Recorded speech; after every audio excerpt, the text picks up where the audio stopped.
We are Nerd Cult Online, and this is Goat Simulator Pinball from Zen Studios and Pinball Fx, and presumably licensed by Coffee Stain.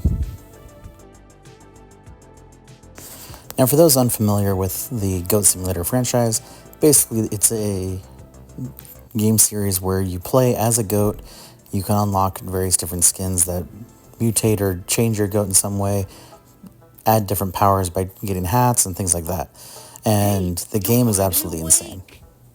But here, you're playing that world in pinball. Now, this version is clearly based on the newest iteration of the series, which is Goat Simulator 3, currently available on Xbox and I know Steam as well, but I don't know if it's on any other systems. But with that game, it's just like the previous one, where you get to go in and play as a goat, choose your skin, pick up powers, find trophies hidden throughout the world, and basically just cause absolute mayhem. And this is a game series where all of my children can literally just sit and play for hours and just laugh almost non-stop. Like basically to the point like they're cramping up. They're laughing so much.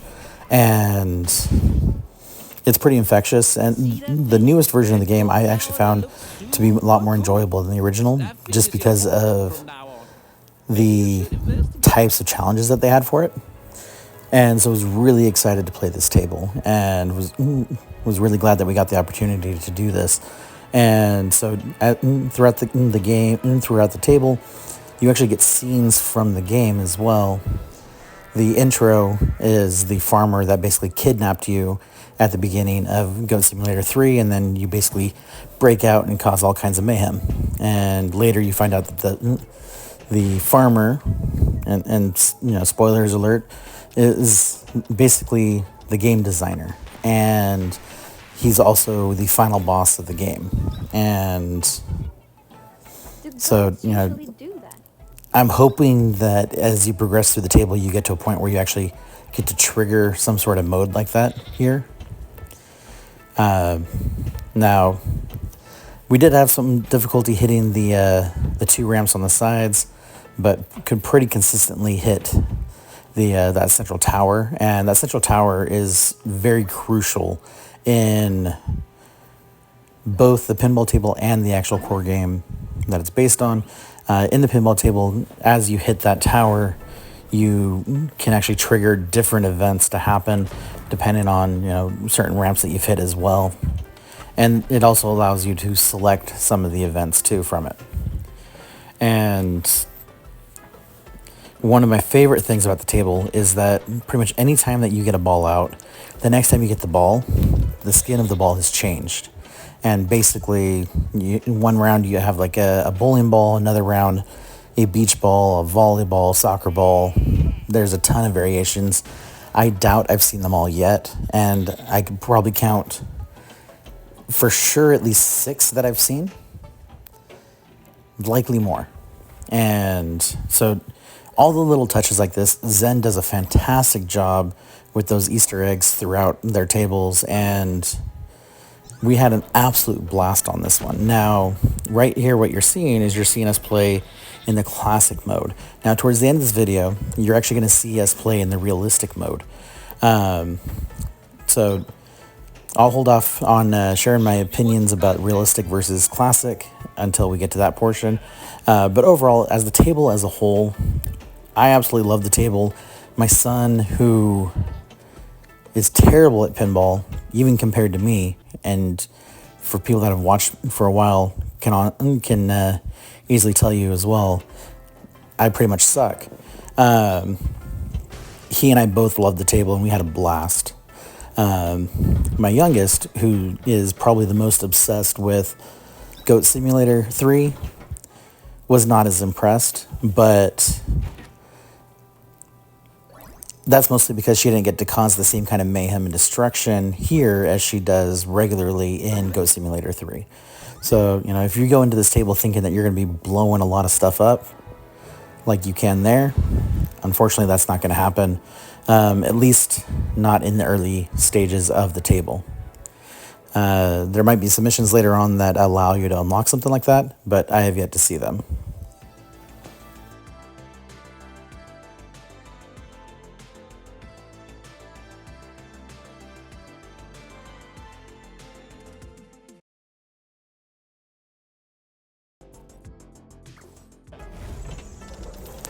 And as you're about to see here, as you progress through the table, you can actually even outfit the goat that's on the table, where that's something that you can do regularly in Goat Simulator 3 as well.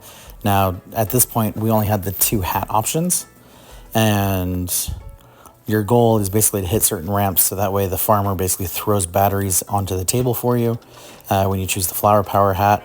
And unfortunately, just before I could hit and even collect my first one, I ended up getting my last ball out, so lost that opportunity. But overall, this table, absolute blast. We had so much fun with it, and just the potential for what we haven't seen yet, we are so excited for, and just seriously cannot wait until we see more of the table and unlock some of those other Easter eggs that we have yet to see.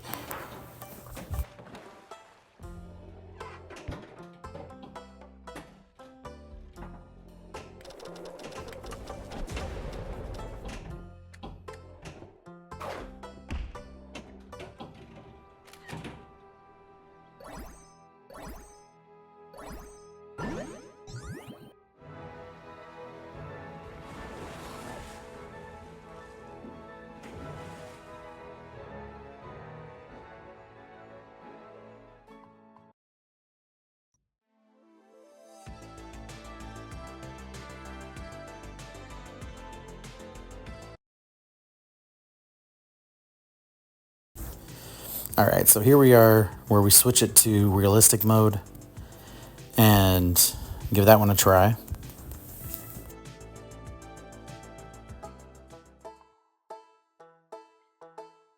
Hey, you'll find it. Now visually, the table looks exactly the same audio, same everything. And honestly, the controls felt exactly the same. The responsiveness of the flippers felt exactly the same. The things that you actually trigger and how you trigger them all felt exactly the same. The only big difference I noticed between this run on realistic versus my 2 previous runs that you saw parts of on the classic is that I seem to have much better luck on this table, keeping the balls alive, and I ended up staying alive on this table significantly longer than I usually do. And now that could be because of the fact that it's classic mode, or just that I had a really good run. Honestly, my skill's not good enough to say one way or the other, but in both modes, we had a blast, and as far as I can tell, there is not much, if any, difference between classic and realistic modes.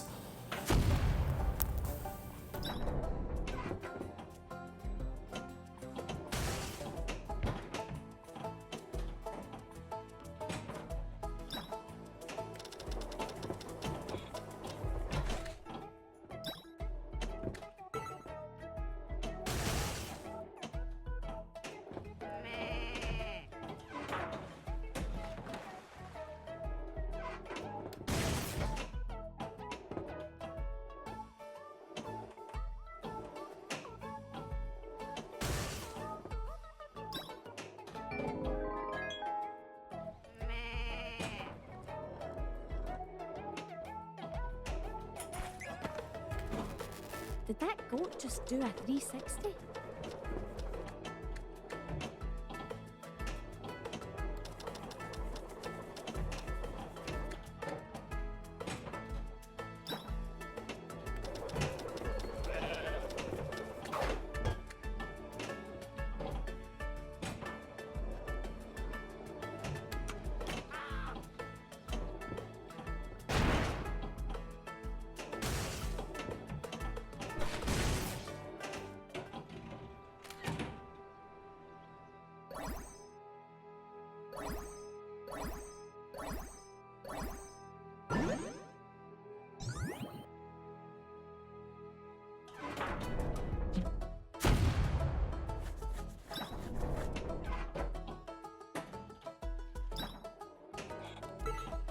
Show me the dance of your people.